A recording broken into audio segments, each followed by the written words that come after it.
Greetings and welcome to Alea Iacta Est's EU4 to Victoria 2 pre-conversion video. As of this speaking moment, the Victoria 2 converter is still in its early stages.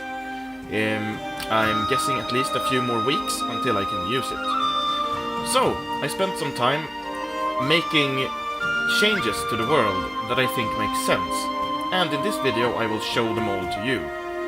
First off, let's start with the biggest change, and that has been to Italy. I have decided to not split up Italy per se, but I have kind of chopped it into pieces, and they are all still connected.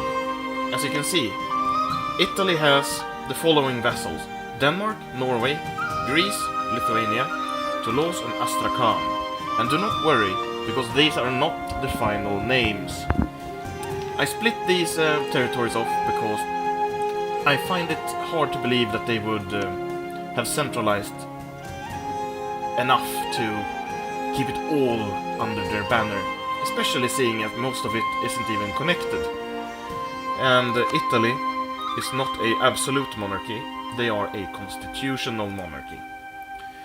So, the nations I split off are Toulouse, Greece, Lithuania, Denmark and Norway. And the names that they will have in Victoria 2, I will edit the localization file to make sure that the names suit the kind of nation they are. Toulouse here will be called Regno dei Pyrénées, or the Pyrenees Mountains.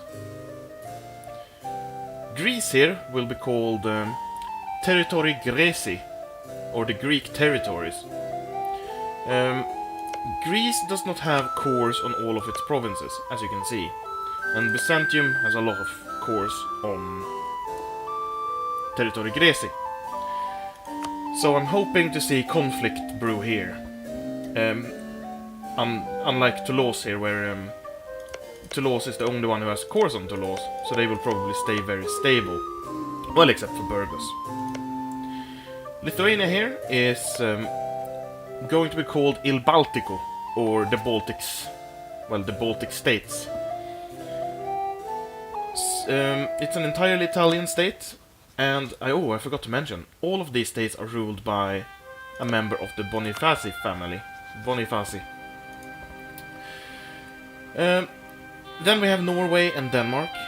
I had a hard time understanding why they would even want to keep Norway, but I guess they can have fleets stationed up here in case they want to, like, invade the North Pole or something. So this will be called Porti del Mare del Nord, or the North Sea Ports, because that's basically what it is. Oh, this is also part of it. Denmark here is placed in the Sound, where a lot of trade passes through. So I'm going to give them the name Suono Guardia, or the Sound Guard. If you have suggestions for other names, please leave them in the comments, and I might change them later on. So that's what I did to Italy. I also took their money and gave at least 1,000 ducats to each of these states, so they will convert over with some wealth. Italy still has over 10,000 ducats, I think, so it's no big deal for them.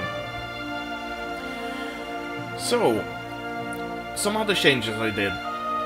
Great Britain had a landlocked province here, and landlocked provinces doesn't exactly make sense, so I split it off into a tiny vassal, Dauphin, but it's not the Dauphin that were present in the beginning of the game.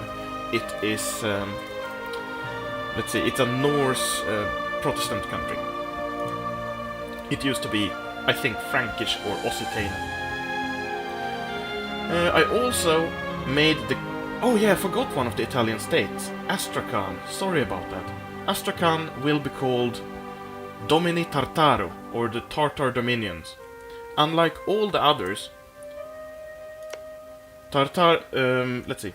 Domini Tartaro. I forgot the name immediately after saying it. Domini Tartaro do not have cores on most of their territory. They do not have a single core here, and every single province they own has a core by another nation. And the nation in particular with the most cores is the Kutaids. They have cores on all of it.